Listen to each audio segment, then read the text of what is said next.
কোরীয় উপদ্বীপে শান্তি ফেরাতে দফায় দফায় বৈঠকের ব্যাপারে আশাবাদী দক্ষিণ কোরিয়া, কিন্তু এই প্রক্রিয়ার সাফল্য নিয়ে সন্দিহান রাজনৈতিক বিশ্লেষকরা। তাদের মতে আলোচনায় সাফল্যের জন্য নমনীয় হতে হবে ট্রাম্প প্রশাসনকেই, পাল্টাতে হবে কৌশল।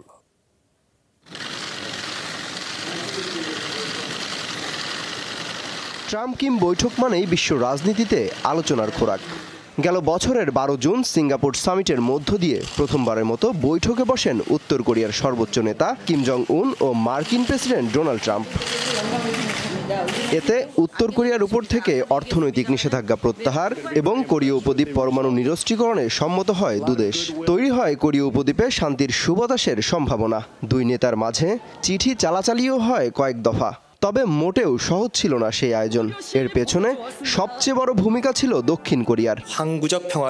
ট্রাম্প কিমের দ্বিতীয় বৈঠককে স্বাগত জানাই। আশা করছি এই সম্মেলনের মাধ্যমে শান্তি প্রতিষ্ঠিত হবে কোরীয় উপদ্বীপে।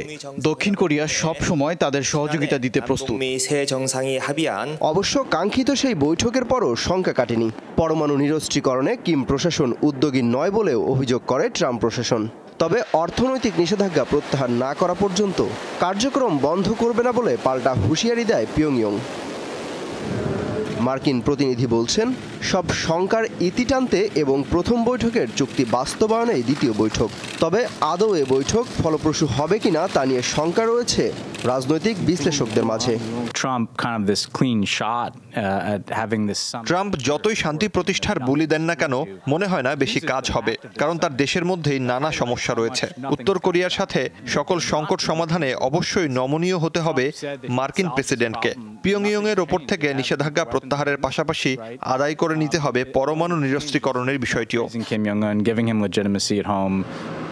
দুদেশের মধ্যে সম্পর্ক উন্নয়ন না হলে উল্টো নতুন করে কোরীয় উপদ্বীপ অশান্ত হয়ে উঠতে পারে বলে শঙ্কা রয়েছে অনেকের মাঝে। অমিত হাসান রবিন, যমুনা নিউজ।